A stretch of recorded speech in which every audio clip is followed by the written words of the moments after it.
صباح الخير. Which language I should do? Okay, the presentation in two languages, the English one and Arabic. I will use the English, and of course I will translate from the English to the Arabic whenever you ask me, of course. Today I'm going to speak about the intellectual property protection and its role in enhancing innovation. The case of the state of Qatar. Its innovation is very important. Innovation is about inventions, it's about solving problems. So we'll go through a couple of very important topics regarding the innovation and the protection of intellectual property. I'll be talking about the relationships between the innovation and the protection of innovation, and how Qatar has drafted many laws in the protection or designed for the protection of intellectual property, which is about innovation. This is the structure of my presentation. Once, of course, I have finished the presentation, I would be happy to receive your questions regarding any concern you might have.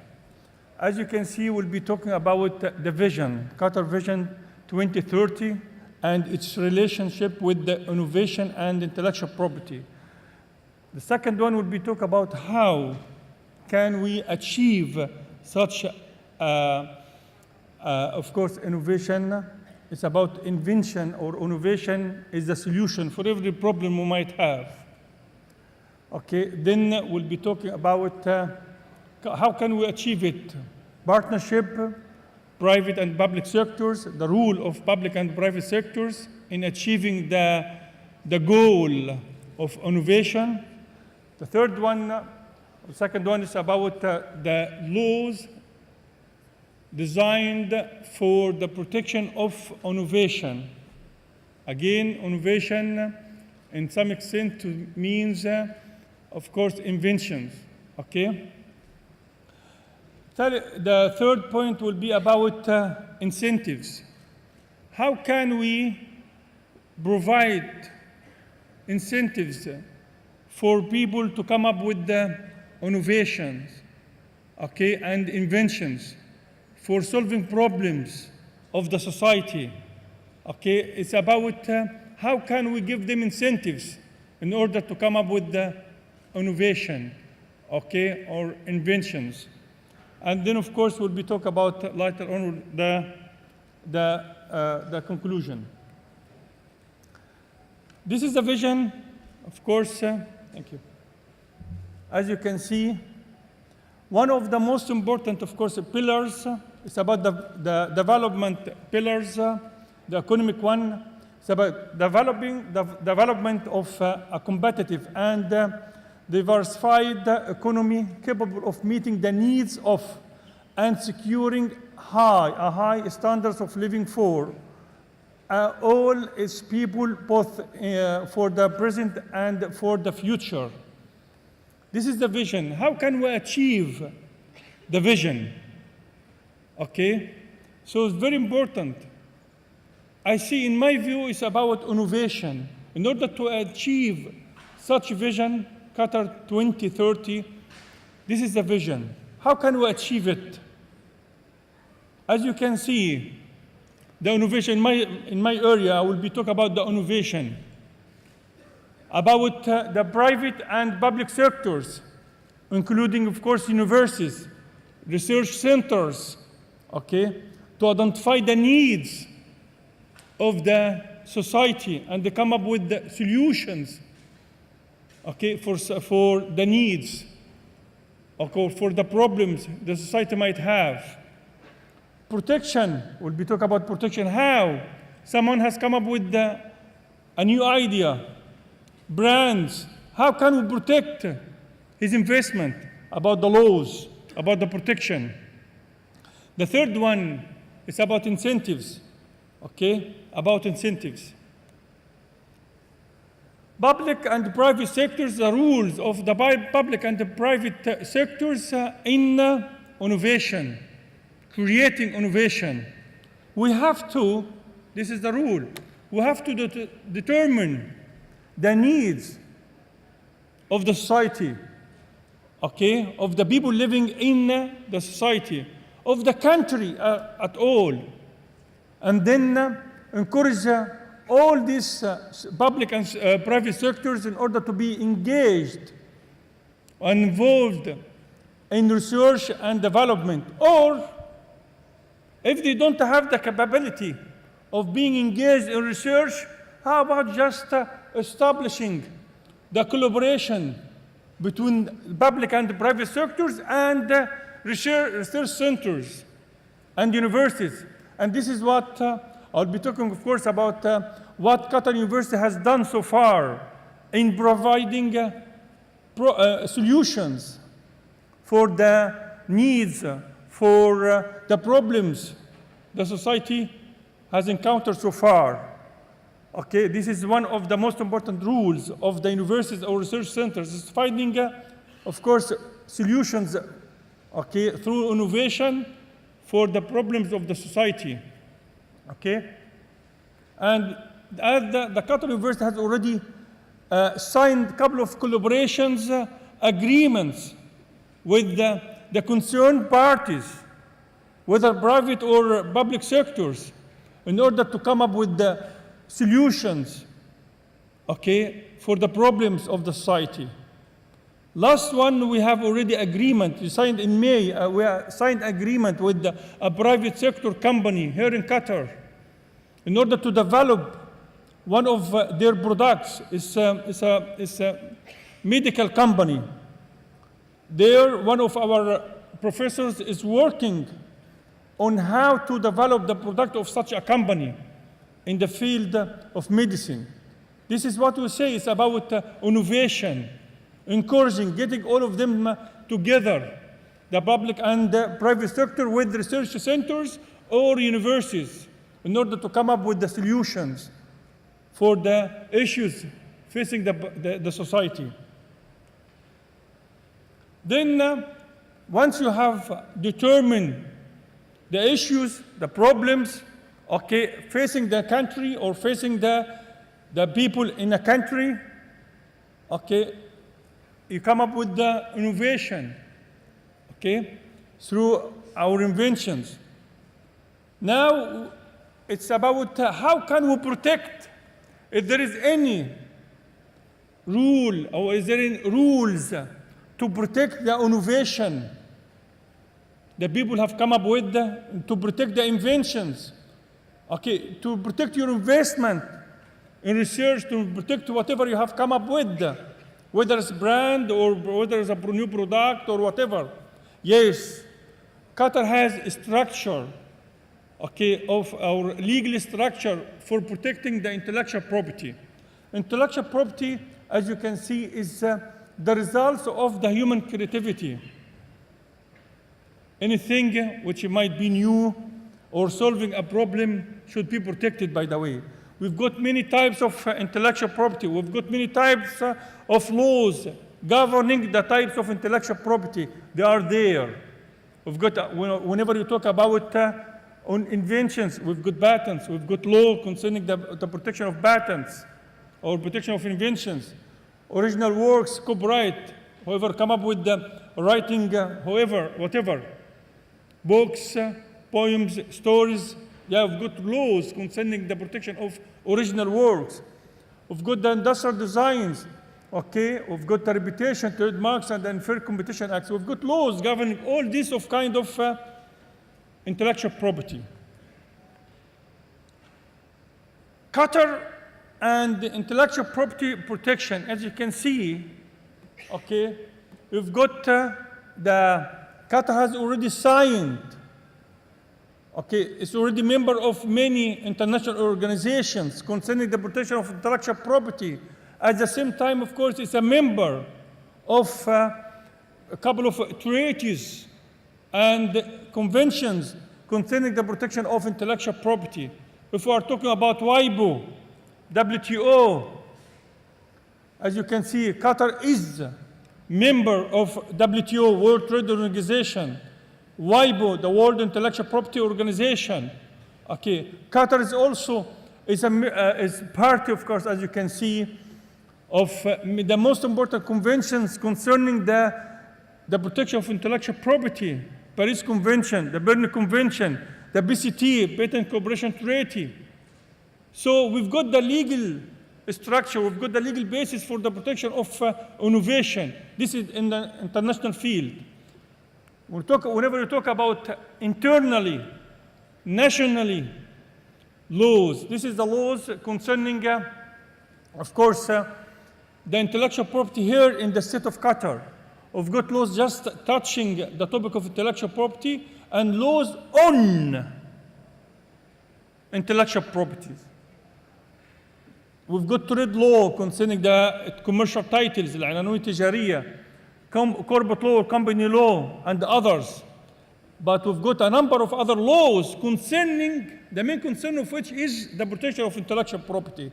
Your invention, your innovation, your brands, your industrial designs. Here, Qatar has got the laws to protect your innovation. See, we've got patent law, trademarks law, copyright law, and other laws concerning the protection of your innovation or inventions, your brand, your design. This is the list of the laws Qatar has issued in order to protect the different types of intellectual property. We've got, of course, the copyright law, the first one, and then the trademarks law, and then the protection of trade secrets, and the number 4, of course, the law relating to protection of layout design of integrated circuits. We've got the law concerning patent law. Even the new varieties, of course, protection is still. Okay, so we've got the basics to protect your own innovation, your own invention, your brands. Okay. Now we'll be talking about, just to give you an idea about each of these laws. Okay, just the main conditions. Okay, and just to give you how to protect your own innovation here in the state of Qatar. Patent is so important. Patent is about invention. And invention, as it was already defined by the WIPO, the World Intellectual Property Organization, in a very simple definition, guys, it's about the solution for a problem. You've got a problem, and the people think about it, okay, and they come up with the solution for it. It can be considered as an invention, and the invention can be protected by a patent. So, yes, an invention, as long as the three main conditions are met. This is the three conditions for the protection of patent. Novelty, your invention, your innovation must be new. It's not in the public domain. It's not already, it hasn't been disclosed before. Okay? It hasn't been published. And then it has to have an inventive step, خطوة إبداعية, as you say. You have to have a further development to what is already in the public domain. The third one is about industrially applicable. Your invention must be carried out in practice, must be produced, must be used if it's a process. Okay? And we've got something about the Sharia law. This is the kind of the inventions or the innovation which cannot be protected by a patent for different reasons. We've got scientific theories, mathematical methods, computer programs. But with regard to computer programs here in the state of Qatar, yes, it cannot be protected by a patent, but it can be protected by copyright. And we'll be talking about it. Copyright can be protected by copyright. Okay, methods of surgical and therapeutical treatments for humans or animals' bodies yes, it cannot be protected by a patent. This is for the protection of human in general. The one condition here is about after the invention or your innovation should not be contradicted with the public order or morality or national security. You might have an invention, yes, new, has inventive step, and it can be carried out in industry. But if it's contradicted with public order or with the Sharia law or with the national security, it cannot be protected here by patent in the state of Qatar. This is for obvious reasons, of course. As far as Sharia law is concerned, or national security or public order are concerned. Once your patent, of course, your invention has met all the conditions, it will be protected for 20 years. Okay, 20 years. No one can use your invention without your permission. Okay, you can use it or license it to someone else who would like to use it. Okay, it's 20 years, exclusive rights, only for you as the owner of the invention. I've got a couple of course, in Arabic, sorry. It's about, of course, there's a couple of observations about the law. It's about we have to have a system for the protection of utility models, and of course, a couple of things about the published patent. Okay, once after the 20 years, this is something, yeah, after the 20 years, unfortunately, no one knows about the expired patent. This is one of my recommendations. I've already mentioned it since 2011. Once a patent has already expired, the protection of which is expired after the 20 years, people should know that this invention is free to use. This is why I said it should be published.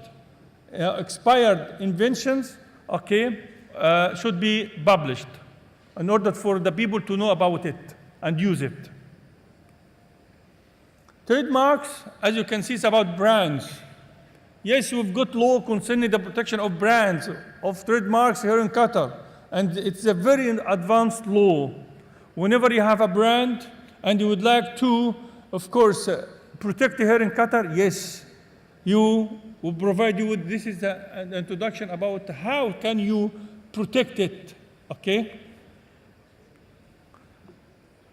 Main conditions about this one, about in order for your trademark to be protected or your brand to be protected, it has to have a distinctive character and it has to be legitimate here in the state of Qatar. And of course, even if we've got a couple of things about the protection of well-known marks. Well-known marks, according to the Qatari law, yes, it can be protected even if it's not registered here in Qatar. The well-known marks, like, of course, Coca-Cola, but it's already protected and it's already registered. Any well-known marks outside Qatar and it's already well-known here in Qatar can be protected, even if it's not registered in the state of Qatar. This is a couple of extra protection given to well-known marks. And in this regard, of course, the law is matching the protection with the TRIPS agreement in this regard of the WTO. Right, once you have registered your own mark or brand, as the owner, you will have the right to use it, okay, or license it to someone else to use it, okay? The protection will last for 10 years and it can be renewed forever, okay? The protection for trademarks will last for 10 years and it can be renewed, of course, forever, from the date of filing. Copyright, this is kind of the third one, is about the protection of your works, your books. You are the author of a book, you are author of an article, okay, you are author of musical, you are a composer, for example, okay, you come up with a new musical tune. You can be the author of such work, okay? And it can be protected by copyright. Yes. Your right will be protected as long as it is original. The protection, of course, originality. Okay, it's not a copy of other people's works. It will be protected. You've come up with a new book, new article, new tune. As long as it's not a copy of other people's works, your work will be protected by copyright. And of course, it's fixed already. How long? Sometimes, of course, the protection for the copyright will last for the life of the author and 50 years after the death of the author. 50 years is a very long one. Second or third generation. This is the aim of the law, to be protected for the second, for the benefit of the second or the third generation of the author himself or herself. This is about the protection, okay, about copyright. So your work shouldn't be a copy of other people's works. Okay, that's fine. It will be protected for your life and 50 years after the death of the author. Okay. This is and we've got rights of, related rights, of course, we've got the rights of performer rights, actors, musicians, producer of sound recording, cassettes recording, and the compact, of course, discs, broadcasting organization, are this is called related rights. Here in Qatar, the law provides protection for such programs. We've got industrial design protection and models. Yes, if it's new design for whatever, new design for a bottle of water, new design for suit, new design for chairs, new design, the outlook of a product. Yes, it can be protected here in Qatar. 5 years and 5 years and 5 years. The total is 15 years. But 5 and then it can be renewed for another two terms. Okay? As long as it is, of course, new and is in the public order of morality. So this is about the industrial design, the aim of which, of course, to protecting the outlook, the appearance of the products, This is the conditions, talked about them. And the third one is about, or the last one is about trade secrets. Trade secrets is so important, okay, or confidential information.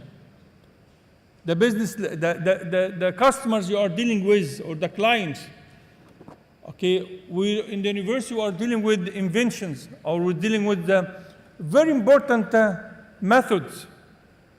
It's not known. People dealing with the very important intangible elements.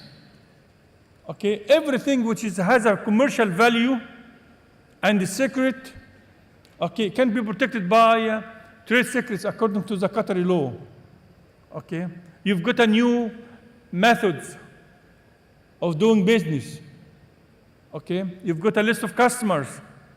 You've got a new invention, but you don't want to protect it by a patent. It can be protected by trade secrets. And this is the protection will last forever, by the way, as long as you keep it secret. As long as it's secret, okay, it will be protected forever. So this is about an overview of the protection of trade secrets. As you can see, the information must be secret, has commercial value because it's secret, and has been subject to reasonable steps to keep it secret by the owner of the information. The three conditions are met, okay, it will be protected straight away, forever, by the way, as long as you have kept it secret. New development concerning the protection of intellectual property here in Qatar is very important, of course. We've got the ministry decisions okay, about the executive regulations, of course, the new one, and we've got the decision from the Council of Ministers establishing the National Committee for preparing IP and innovation strategy. This is a national-wise committee consisting of the ministers and University of Qatar, and of course is member, and the Qatar Foundation is member of such a representative of Qatar University and of Qatar Foundation and other ministries are members of such a very important committee. They are to draft the strategy for the protection of IP and innovation in the state of Qatar, drafting the strategy. This is about the decision of 2000. It was issued in 2017. 2018 is a very technical, 2 decisions issued from the Ministry of Economy and Trade about the patent executive regulations and, of course, the appealing committee concerning the patent system. Okay. Incentives. This is the third one. Now we've got the legal structure in Qatar. How can we ask people here in Qatar, how can we incentivize people to come up with the invention or with the innovations? Here, funding research. You've got an idea, but you don't have fund. You can obtain fund, by the way. As long as you've got the idea, you can obtain fund from many sources here in Qatar. Many sources. From Qatar Foundation, from Qatar University, and sometimes from ministries. Okay, they can fund your research. You've got an idea, you can fund them. They can fund it, provide you with whatever you need. Ownership. In some countries, of course, we give the ownership for the inventor. Okay, or sometimes it's shared between the funder and the inventor. Like in Qatar University, the invention, okay, is shared, or the innovation is shared between the university and the inventor. Okay, no cost. You come up with the invention, and some institutions in Qatar will pay for the cost of the protection. I was telling to my student today, it's just in order to get one patent, the protection of a patent in some countries, it costs us as Qatar University around $20,000. Just in order to get the protection. We are willing, of course, to pay all this cost, okay, for your protection. And you will be the owner, by the way. You are sharing. The ownership is shared between the institution and yourself and as innovator or inventor. Okay, this is kind of incentives. Also, will assist, of course, assisting in commercialization. Very important. You've got an invention, you've got innovation, okay, and you are working on to help you to commercialize your idea in order to get money. Yes, in order to get money. I will give you one example about the policy, the IP policy in Qatar University, for example. Our professors or colleagues or a QU committee, whenever they come up with the invention and they would like to commercialize it, they get around 1/3 right now with the current policy. 1/3 of the total revenue. Can you imagine if we've got, for example, if you are buying the invention or licensing the invention, okay, for 1 million, the inventor will be getting 1/3 of the total cost, of the total amount. 1/3. This is very good. And we are amending, by the way, the new things, we are amending the policy in order to give more money to inventors. Now it's almost half of the total money received by the university will give it to, of course, the inventors. It's incentives again, where the country is providing more incentives for innovators and inventors, and the Qatar University is applying this. Okay, as I said, we are just following what the state is doing. They are providing incentives to people to come up with inventions. Yes, and the Qatar University is doing so. We are amending the policy right now in order to provide more incentives to our innovators and inventors in Qatar University. We're giving them almost half of the total amount received by the university concerning the commercialization. Okay. The conclusion, as you can see, Qatar is moving, of course, has already provided a couple of laws or many laws for the protection of intellectual property, okay, in compliance with the TRIPS agreement. The TRIPS agreement is the one of the WTO, which is the most important agreement concerning the TRIPS, concerning the protection of intellectual property. It's very important. Qatar is, alhamdulillah, is providing the legal base for the protection of intellectual property. It's already matching the international standards in this regard. As I said to you, the laws of intellectual property, in order to provide the aims of which is to move towards a knowledge-based economy. Yes, this is what Qatar is moving for, is moving towards a knowledge-based economy. Okay? The third one, of course, all this is part of the vision, the National Vision 2030. Okay? Thank you. If you have any question, please, I will be happy to answer it. Thank you.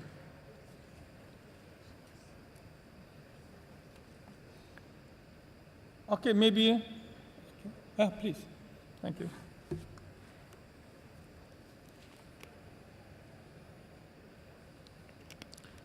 Assalamu alaikum. Alaikum salam wa barakatuh. I have a question about utility models. You suggested that there is a need to do something about utility models. Could you elaborate on your thoughts in this area? Utility models. Could you please elaborate on your thoughts in this area? What needs to be done? Yeah, sure. Utility models is called in Arabic نماذج المنفعة. It's just, by the way, I have drafted just 2 weeks ago, I drafted a paper and I'm publishing it in order for the country in order to adopt it. It's kind of a draft law about how to protect it. It's just, it's not like the patent. The requirements for it is lesser than the one required by the patent. For example, about novelty or inventive step. For the inventive step, in order to be protected by a patent, it's quite high. The invention must be high. Okay, required, it has to be, have an advanced technology. But in relation to utility models, you can come up with a small invention, tiny invention. Tools, for example, putting something, two things together, okay? And new technology, very simple technology. It can be protected by utility models. Unfortunately, here in Qatar, we don't have a system for the protection of utility models. This is why I'm proposing, okay, for such a system to be established and to be introduced. And hopefully, inshallah, it will be introduced very soon for the protection of, for the interest of all people involved in the society, because the conditions are quite not high as a patent, but very good for the people who can come up with very tiny inventions. Thank you. Other questions? I know. Thank you very much for this. Thank you. Assalamu alaikum.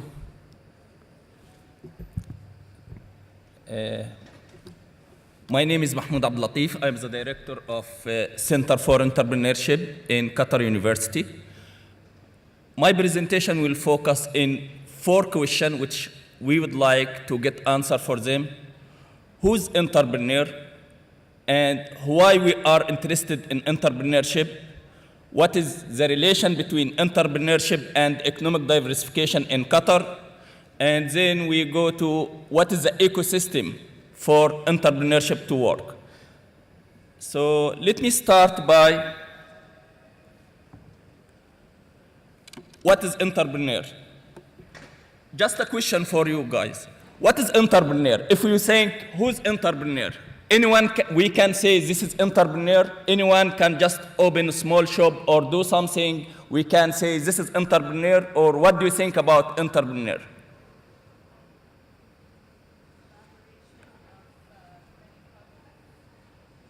Okay.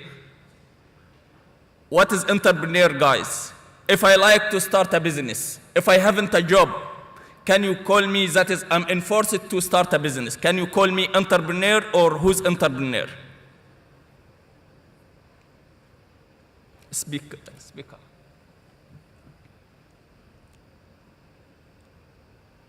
An entrepreneur is someone who has something new, something that doesn't exist. So he's someone with an innovative idea, we can say. So Okay. if it's something that already exists, we can say he's just a creator. But if it's a new something, it's an entrepreneur. It's an So entrepreneur, we can say that someone have an idea, someone who have initiative, and he's willing, he has a passion to implement or to carry out this idea. He's willing to bear the risk. When you are entrepreneur, there is a risk. There is a risk of failure. Everyone, when you start a new journey, he may success, he may fail. And entrepreneurs here, that the person is willing to bear risk. Then he has an idea, he is willing to introduce new product, new service, and based on this, there is a risk of success and risk of failure. So if we look here, we'll find the ability to introduce new product, new method, the ability to introduce, develop new or existing goods. This is entrepreneurs. And the ability to identify new market. If we think about opportunities, now we have a lot of opportunities. Assume that the current situation of blockade, we stop importing product of some countries, and this is give opportunity to new business to have to explore new ideas, and this is we call entrepreneurs. If we think about the importance of entrepreneurship, why the government, why we pay more attention to entrepreneurs? This is, economists say there are 6 areas which we should pay attention or justify the importance of entrepreneurship. Introduction of new innovation, increased competition, increased employment, boost productivity, structural change, macroeconomic stability. Let's start one by one. If we think about entrepreneurship here, think about everyone have a mobile phone, have smartphone. Without entrepreneurs, guys, can we have such facilities, have those new product, such technology, new technology? So entrepreneurs doing what? Introduce new technology, new products, new services. If you think about Uber, if you think about Airbnb, this is a sharing economy. How sharing economy come out nowadays? Everyone, if you are traveling overseas, you haven't a car, you may be not aware about driving in this country, you think about Uber. Who bring Uber, who bring this new product? It's entrepreneurs. Your mobile phone, imagine that is mobile phone 10 years ago and mobile phone nowadays. How is the technology? Who brings this new technology? It's entrepreneurs. Think about competition. If you stay in the market without innovation, if your business like 15 years ago stay as it is, can you stay in the market? Can you sustain? Do you think Nokia and Samsung 20 years ago, which one is leading the market 20 years ago? It's Nokia, that's right. Samsung was lagging behind, but nowadays, which one is leading the market? Smartphone. Nokia, Samsung competing with iPhone. Because of what, guys? So because of new innovation, because of new entrepreneurs which create competition in the market. So entrepreneurship here encourage competition. So if you are not going to innovate, you are not willing to compete, you are not going to sustain. We talk about sustainability of business. So here competition come from what? Coming from new innovation. If you like business to long lasting, we say there is something called build to last. Imagine 50 years ago, do you think business 50 years ago is still as it is, or many business disappeared and new business come out? Because of what? Because of new innovation, because of competition. So entrepreneurship here is important for competition. Employment. Guys, we find, especially in countries like they have high rate of unemployment in Europe, in MENA countries. Some countries, they have unemployment rate is more than 10%. What is the solution? The solution is here to encourage entrepreneurship. The solution is here, if we have people unemployed here, the best solution, we call it job creation. So entrepreneurship help to what? Help to create new jobs. So we need entrepreneurship for what? For new jobs. Boosting production. If you think, guys, about construction sector, 50 years ago, do you think construction sector is still as it is? Can we have like such hall, such building 50 years ago with existing technology at that time? No. Because of entrepreneurship, new methods, new process of production, and here productivity is going to improve, and we'll have new techniques. We heard about it, we call it economies of scale, guys. Because of technology, if you remember like laptop a few years ago, if you remember smartphones, if you remember, what is the situation before? How is the price of iPhone when it was launched 10 years ago or more? How is the price? How is the price now? So because of what? Because of entrepreneurship, we improved production process, we introduced new technology, and here production or productivity is going to improve. Structure change. Guys, if you, let me just go back. When you have a business is going to demise, what is the solution? If your business start to decline, you need new idea. Entrepreneurship here doesn't mean that you will start a new business. Entrepreneurship among your workers, among your colleagues.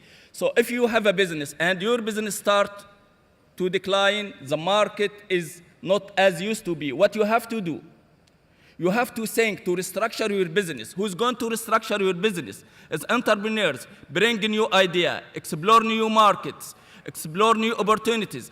This is what we call it, structural changes. So entrepreneurship here help what? Help business to sustain, to adapt themselves to new environment, new economic challenge. Okay? Macroeconomic stability. If we, Dr. Muhammad talk about Qatar National Vision, and Qatar National Vision have 4 pillars: economic sustainability, environmental sustainability, human development, and social development. And if we talk about macroeconomic stability, one important aspect here is economic diversification. We think always about economic diversification, how we can increase the contribution of other economic sectors compared in GDP relative to hydrocarbon sector. Oil and gas is leading the economy. How we can make other economic sectors to contribute to GDP. And here entrepreneurship play important role. Qatar itself pay more attention nowadays, if we remember like before blockade and after blockade. The economic situation, what we have to do nowadays. So a lot of important, policies, new programs implemented to increase what? Economic diversification. If we look here to national development strategy, and they focus on economic diversification, they mention clearly that what is their objective? To create more competitive, productive, and diversified economy, and more dynamic private sector with greater contribution to the national economy. How we can create more dynamic private sector? More dynamic private sector, it means we need more entrepreneurs. We need more innovation. And this is important for Qatar as a country to diversify its economy. They set a number of policies to encourage economic diversification. Let me go to the last one. Promote vibrant entrepreneurship and innovation culture. This is the important part for economic diversification. Here in Qatar, they pay more attention to economic diversification. how we can diversify economy. There are a lot of tools, including changing the mindset, developing infrastructure, and all those initiatives supporting what? Supporting economic diversification. Okay, you see this graph, guys, about how is the entrepreneurship ecosystem. We talk about economic diversification. What is the condition to promote entrepreneurship? Let me ask you a question, guys, and I need the answer. If you like to drive a car, what do you need if you like to drive a car? Just look here and answer me. If you like to drive a car, what do you need? License? What before the license? If you like to drive a car, you just go and buy a car and go to drive it, or what do you need? Think about driving a car and running a business. Rude. What do you need, guys? Before going to driving test, what do you need? You need to have knowledge test. Is it true? How is the ways, how you can go through, how is the traffic lights, okay? When you turn around or you turn, is it true, guys? This is knowledge. If you like to start a business, what do you need? We call it personal enablers. What does it mean, personal enablers? It means building your capabilities. You should understand what is business, how you market your business, how to register your business, how to finance your business. This is the skills, same like starting driving a car. Okay, after you get a license for driving a car, what do you need? You need money to buy a car. Is it true, guys? Okay, now same on the other hand. If you like to run a business, you have an idea, you trained, you developed your skills. What is next? You need money to launch or to finance your business. So first here in the hub, you will find entrepreneurs. First layer, this is personal enablers. What does it mean, personal enablers? Building skills. And then move to finance. This is the second layer. How you get your money? I have my own saving. Is it true, guys? If I'm going to buy a car, I can have my own money. But if I haven't my money, maybe I will go to the bank. Maybe I ask my parent to give me money. Is it true? Same here for a business. What do you need if you get a license? If you will be prepared to run a business, what do you need? You need how to finance your business. Start by your own resources, your equity, your saving. This is what you need. And if you didn't find the source, what do you need? You need to think about people around you, your friends. Guys, I have a good business idea, but I haven't enough money. Is it true? Let's start a business together. If your friends, they haven't enough money, go to the bank. If the bank set a number of conditions, collateral, you may think, maybe the government give you some seed fund. Maybe the government subsidize you. Okay? So the second layer here is fund, how to get fund for your business. The third layer, guys, this is important.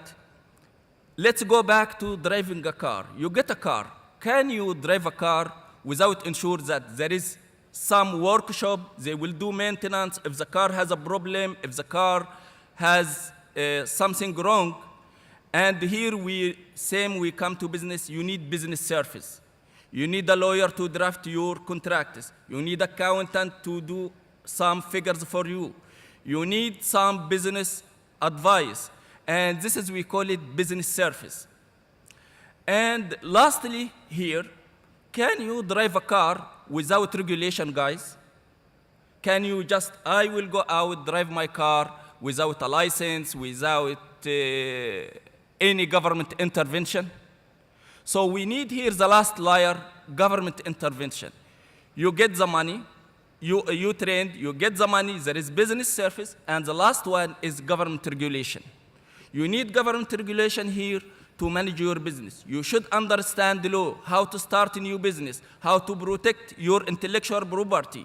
And this is what we call it entrepreneurship ecosystem. What we have in those 4 pillars in Qatar, guys, what we have in Qatar here. We have 13 institutions who work in personal enablers, training entrepreneurship, preparing young people to be entrepreneurs. So we have 13 institutions, including Qatar University, Qatar Development Bank, IPEC, Ministry of Transportation. All those institutions, they have some programs to support entrepreneurs. Financial enablers. Everyone, as I mentioned, looking for money. If I haven't enough resources to start my business, what I need to do? I should think around me. I should think around friends, family. If I didn't find friends and family, should go to financial institution. And here in Qatar, we have 8 financial institutions. We have Qatar Development Bank, we have commercial banks, all of those supporting entrepreneurs. And then go to business service. Business services here includes professional service, includes business incubation, includes legal, accounting, all those services which support entrepreneurs. And the last one, environmental enablers, here related to government institutions. And nowadays, there are a lot of initiatives. There is one-stop shop in Ministry of Economy to support, to launch your business or to start your business. There are Qatar Development Bank, also they have one-stop shop. So all those institutions working to support entrepreneurs. Okay, so this is the end of my presentation. From my experience, what is the challenge? I like to ask you, what is the challenge to entrepreneurs?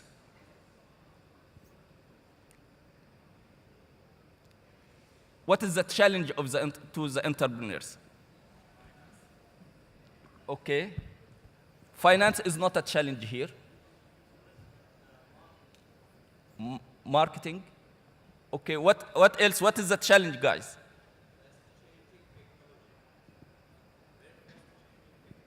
Yes. Okay. The challenge, guys, this is a changing mindset. The people, our culture here doesn't accept failure.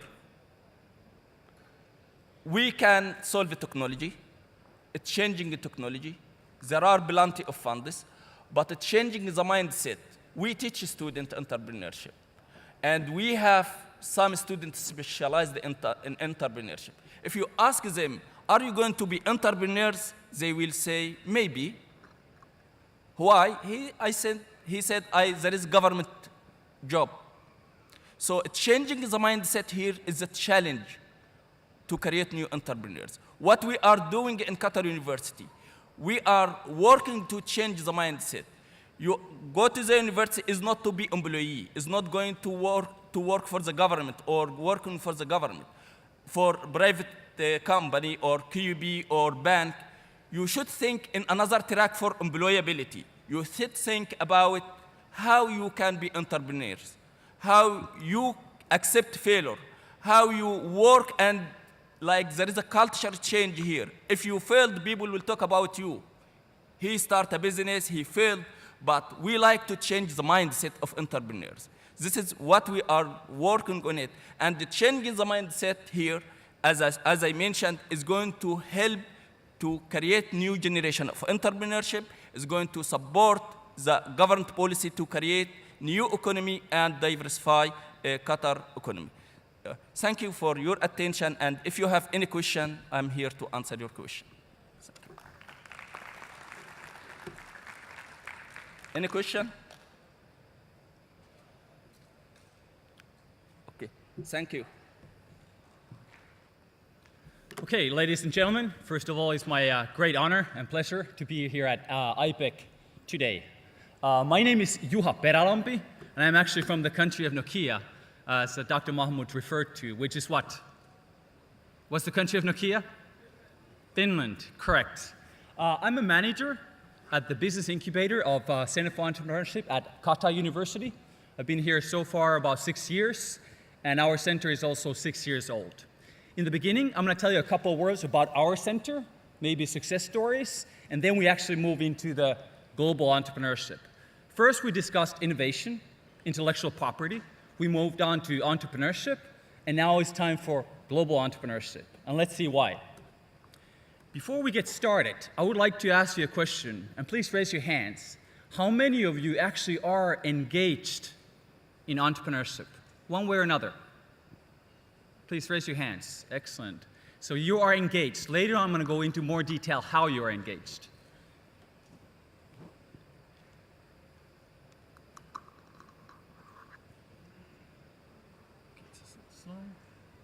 So our Center for Entrepreneurship, we offer training programs. We do, naturally, we're an academic institution. We offer research services. We also do consulting outside of our sphere, which mostly is Qatar University, and then naturally do business incubation. So what does business incubation actually do? We offer one-to-one coaching sessions for our students, faculty, and staff, which is currently a community of 25,000 people. By far, it seems to be the biggest potential pool of future entrepreneurs in the country. Let's say about 1% of the population of Qatar is currently attending or working for Qatar University. What we work is naturally on business ideation. Business ideas themselves are very obsolete. They come and go, to be honest with you. So what we try to do and understand is that how we can perfect the business idea. What are some of the elements, including maybe the team that you're working with? 40% of actually business idea and successful businesses are all about the team. That's how your company, future company, will be analyzed. So instead of looking for that perfect idea, maybe you just want to get started.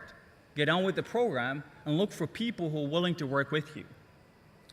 Customer validation is one of those buzz terms of today, and what do we actually mean by it? Let's say 5, 10, 20 years ago, we would first focus on building this great extensive business plan.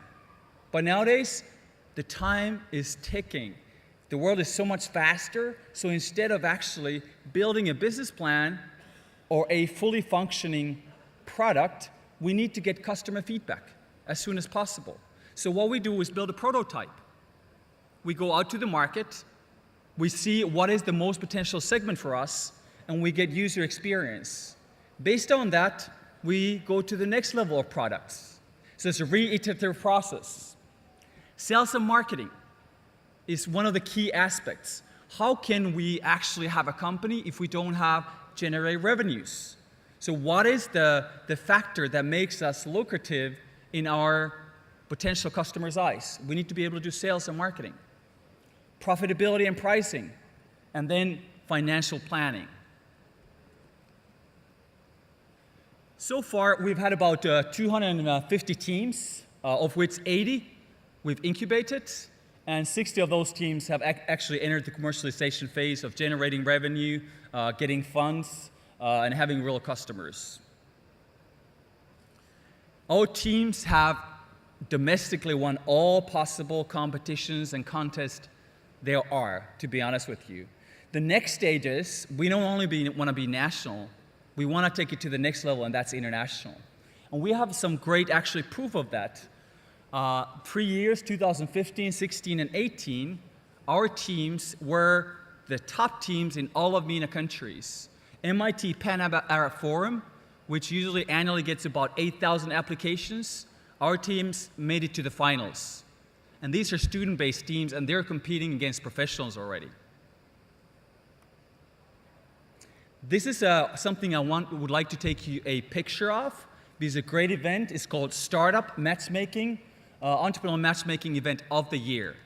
Last year, we had over 800 people apply for it. So what we invite actually under one roof is naturally startup companies, investors, local Qatari partners, and job seekers. So it's a matchmaking event. We have, on a stage like this, 6 to 8 teams pitch their ideas, after which they're looking for either funding, people to work for them, or local partners, since we know here in Qatar what an important role local partners still play. 29th of October at St. Regis Hotel from 5 to 7:30 p.m. You're more than welcome. Please sign up for it. So let's talk about the process of becoming an entrepreneur. In the beginning, we have the acculturation stage. A person is actually starting to understand what's required of becoming an entrepreneur. Then we move on to the ideation stage. A person, or preferably a team, is actually coming up with a solid, viable business idea and is starting to pursue one's streams. Not only that idea, but putting that into action. And then the acceleration is we've actually decided to set up that business and start working on it. And at this point in today's modern world, we don't only stay in Qatar. We might be from the get-go a globally born company, thanks to all the preconditions such as technology, converging consumer needs, and cheap traveling. We can get started internationally from the get-go. So talking about Qatar into context of entrepreneurship, Dr. Mahmoud described some of the challenges we may have here in the region, in Qatar, maybe mindset, possibly funding, but the starting point for Qatar is fairly unique. We have by far the highest purchasing power in the whole world. By far the highest purchasing power in the whole world. So basically the money that comes into account, no taxes, we can use it and utilize the way we want it. And on average is the highest in the world. Can you imagine that? Other countries such as Luxembourg at number 2 is way behind. And a lot of their GDP or PPP GDP is based on financial services. So it actually doesn't end up in the population's hands. US, which we sometimes consider wealthy, is actually is almost half, or is actually more than half far away from Qatar. And UK is actually 3 times, UK's GDP is 3 times higher in Qatar. These are some of the figures, starting points. It's a great starting point. But as Dr. Mahmoud said, funding is not enough. Funding is not the only thing. So when we're building an innovation-based society, when we're talking about diversification, these are some of the elements that are needed. So we need people who have a global mindset. And actually, we're also, once again, in Qatar in a very, very unique position. Expats, people from outside, consist of 85% of the population. So whenever we want to validate our ideas or products, or we want to talk to people from other countries, we can do it here in Qatar. That's very unique. Very few places. We talk about New York or Australia or some of the European cities. They're not as international as Qatar is. Creativity research. So we do need innovation-based research, not just basic research, but based on innovation. That means sharp individuals collaborating with academic institutions and funding institutions. We need companies who want to look for opportunities outside. So far, Qatar has been growing dramatically in the past 15 years or so. But now is the time to start manufacturing and producing services and products that we can actually sell abroad. We understand the importance of oil and gas, but as we may expect, it may not last forever. That's the word diversification has been boring. We need organic and synthetic growth. What do we mean by that? We need actually also be able to lure and capitalize on the potential we already have in the country. There's great minds. So in collaboration with Qatari nationals and international people, better tap on the potential of how to kick off born global companies. Intellectual property, incentives, some of the issues that are already tapped on. How can we, how should I, why should I, as a fairly well-paid employee, actually possibly leave my job and go fully on when it comes to entrepreneurship? What is the reason? There has to be incentives. Entrepreneurship 101. These are by far the major aspect if you are considering and are an entrepreneur already. How do you get your customer validation? Do it well. Understand what your customers are looking for. Getting your first customer. Remember, we can set up a company, but we don't have a business if we don't have customers. So how to get our first customers? Key.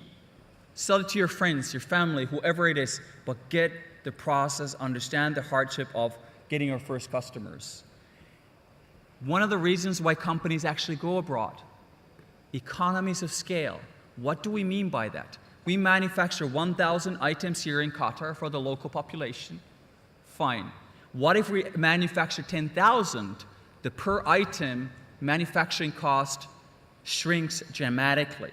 So we are able to actually get per item a lot more profits than we're able to get for manufacturing and selling 1,000 items.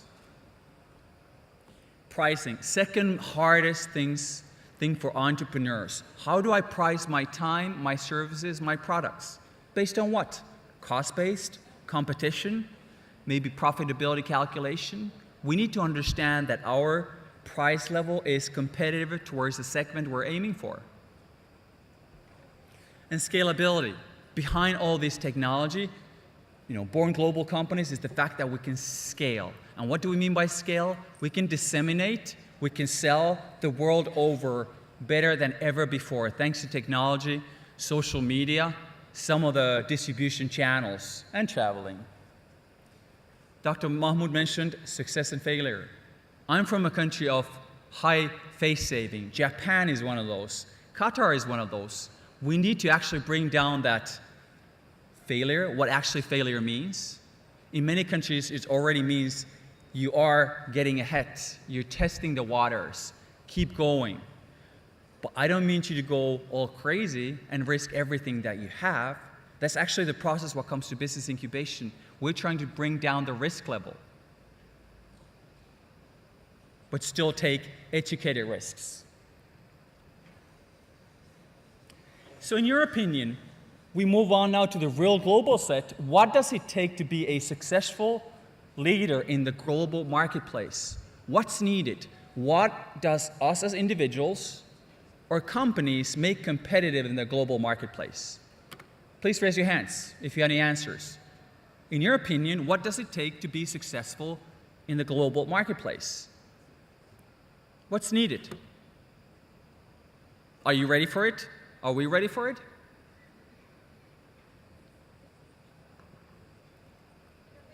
Okay. Innovation, intellectual property, that's one area. What else? Consistency in terms of what? Okay. Okay, so let's go to the mindset. We need to have the right mindset in order to be successful in the market. Consistency. Very well. What else? Absolutely. So we need to be financially well off enough. We need to fund what's our mechanism in order to fund our growth. And based on strategy, are we going fully on? Are we actually making foreign direct investments? Or are we doing exporting in the beginning, indirect exporting? Depends on the mechanism and methods that we're using when we're going abroad. Anything else?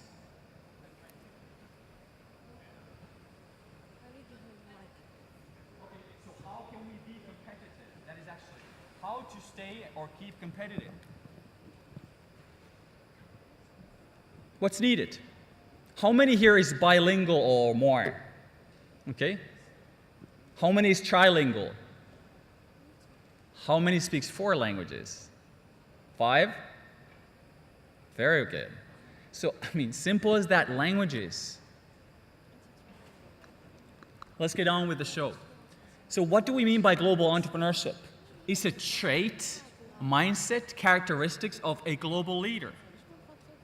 Global entrepreneurs are professionals who actually use their global understanding and connections to identify opportunities that go transnationally and create value. So the value creation is important. People will not be your customers unless you're able to create value for them. So value creation, key concept. Then what are some of the reasons? Why do companies actually go global? I mentioned one of those, economies of scale. Per item, price is much less. It goes down. Other areas include, naturally, we'll look for extra profits. Not only generated revenue, but extra profits. If we are not to generate extra profits, it may not make any sense to go just for sake of going global, right?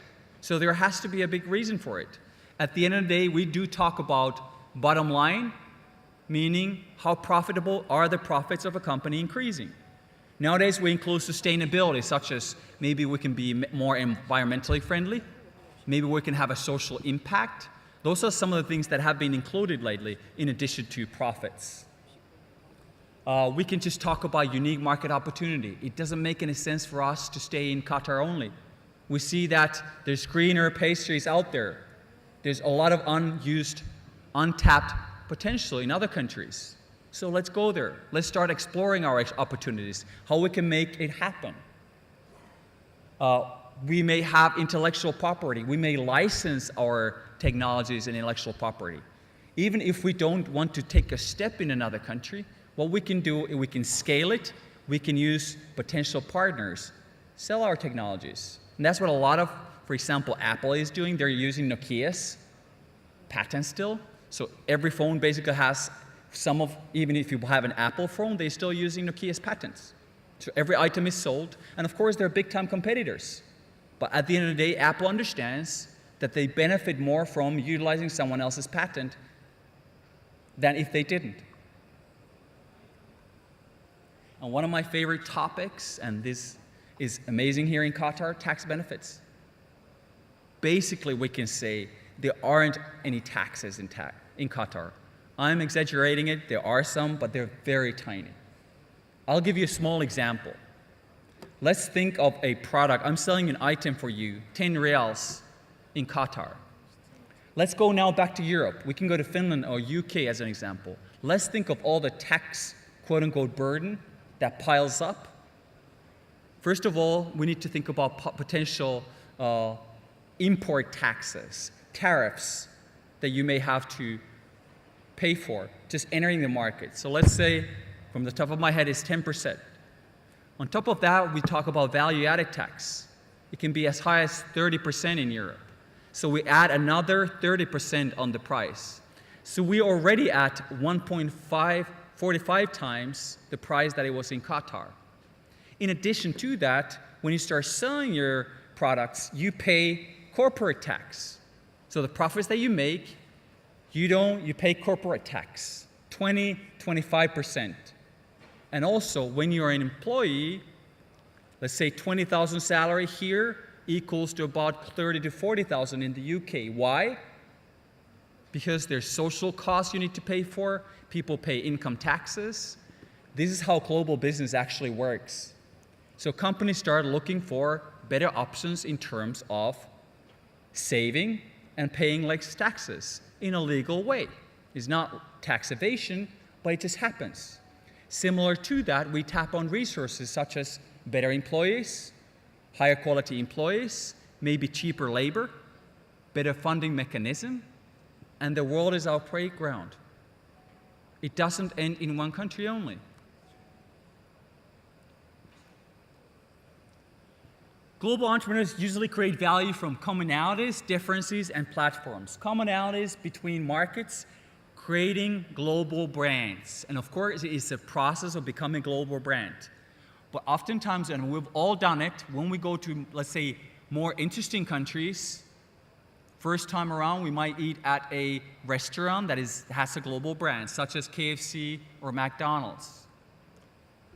We create differences.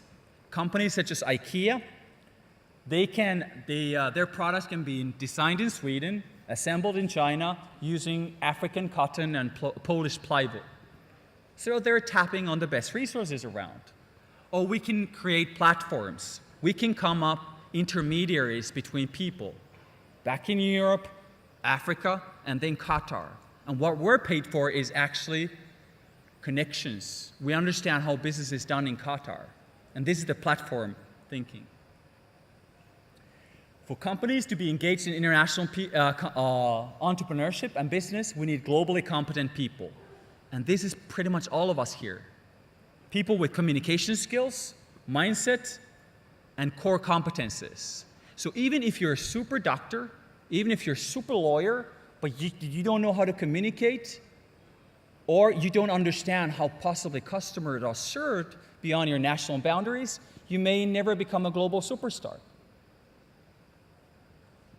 So this is the reason the steps are, of course, you study whatever your field or passion or fascination is, be it sports, being a doctor, being a lawyer, but make sure you understand also how to communicate properly and how your customers need to be served in a different context. Communication skills includes things such as business small talk, presentation skills, negotiation skills, all extremely valuable. We can't miss out on any of these opportunities. Assessing position, if you're negotiating with an Arab versus Latin American versus European American, there are differences. You might get shocked in the beginning, but once you understand where these people come from, that is going to be your competitive advantage. We can talk about contextualizing. How direct is our communication? There's a great variety. Is it very explicit or implicit? And explicit means I actually speak the way I speak, I mean it 100%. So Swiss, German, Scandinavians are usually very explicit. They communicate exactly what's on their minds. Sometimes it may be even come across rude, but it's just a different way of communication. Whereas Japanese, Arab people, Latin Americans, Mediterraneans tend to be more implicit, and they tend to give insinuations and hints and tips. It's very common. So to understand where people come from, we can't take anything for granted, me being a Scandinavian or somewhere else. You cannot take things for granted, but it may give you hints and tips on where this person might come from. Then understanding global mindset. It's a crucial factor when we are doing marketing campaigns, sales across cultures, understanding what are some of the messages. There might be pictures, images, words that we can't use, that are haram, as an example. We can't do the same campaigns. We need to understand people's history, value system, religion, politics, because they play a really big role when you're doing global entrepreneurship. Gert Hofstede is a very well-known Dutch researcher, and he's actually done a research on over 100,000 people the world over. And what he does, he's able to actually put people into dimensions that are work-related values, starting point for understanding business situation and across cultures. There's currently 6. We'll tap on the 4 more important real quick. Power distance. Think about yourself. Is a degree of social inequality considered normal by people? Distance between individuals at different levels of hierarchy. Where I come from, even the president is on the same level. You call him by the first name. This is just the way you do it. Whereas here, we need to really pay attention to on the pecking order. And this doesn't mean that either one is right or wrong. It's just the way things are done. Scale is from very equal, small power distance, Nordic countries, Europe, to an extremely unequal or larger power distance in Asian and Latin American countries. Individualism, being individual or collective, the degree to which people in a country prefer to act as individual rather than groups. If you go out, if you go to the movies, would you ever consider going by yourself?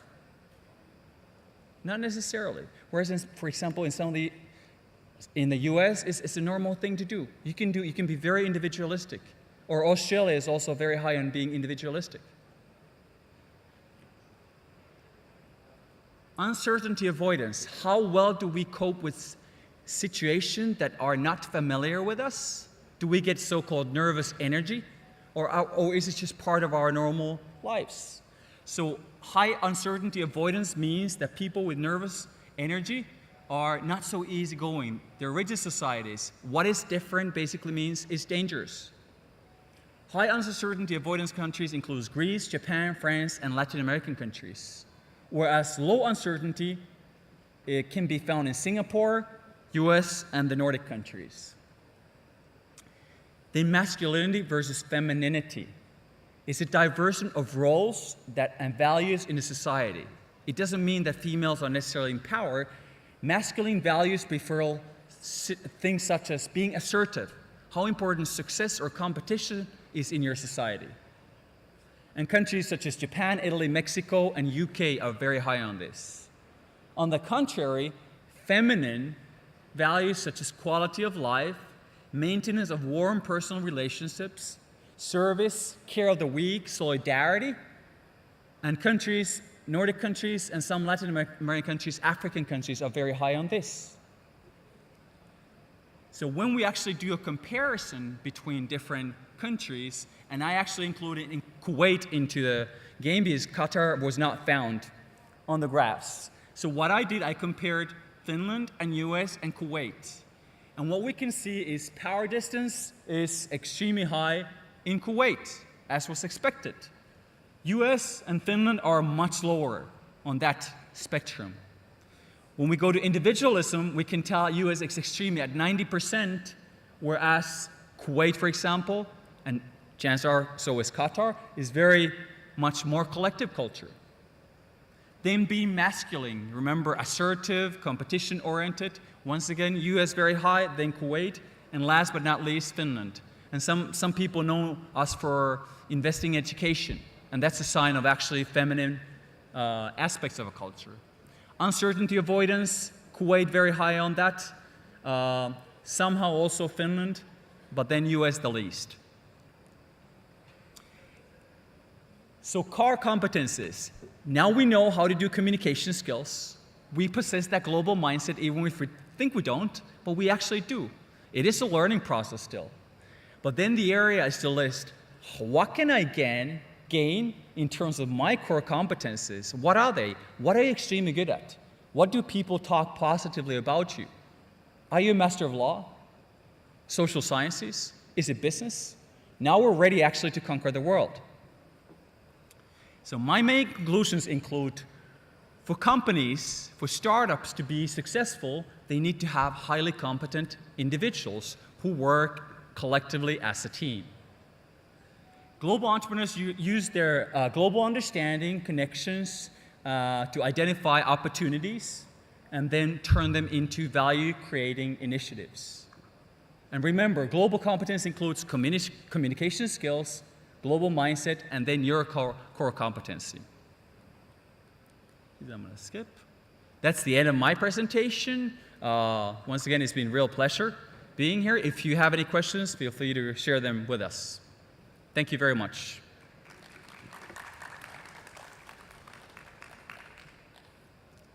Any questions? Please. Did you have a question? Just compliments. Thank you very much.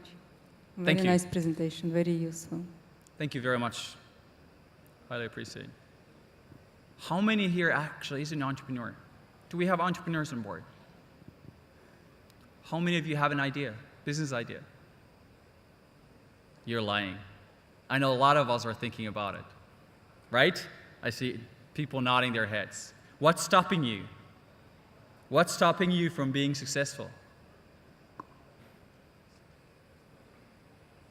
Tell me.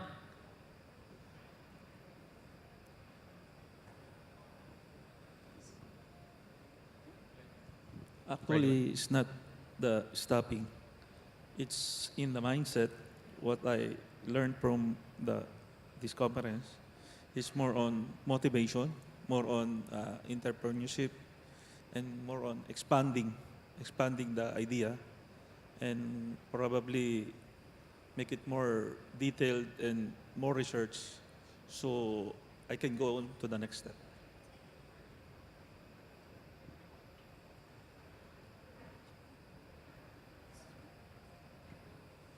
Hi, how are you guys? Customs and import regulations regarding toys in Qatar and the GCC. That's stopping me. Yeah. Yes.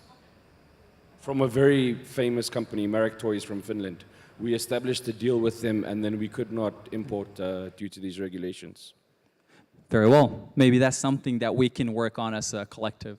I think individual it is a tough job, but maybe there are still areas that we can, definitely work on. I think the current situation is not making things any easier, so hopefully we can solve that issue, and I'm sure people are working on it as well. Anything else? Very well. I encourage, we are all in a situation, we have a lot of competences, we can all communicate in several languages, some people in 4 or 5. Let's get started. Let's understand the value that we can create for our potential customers, be it as employees or entrepreneurs. Thank you very much. Have a great day.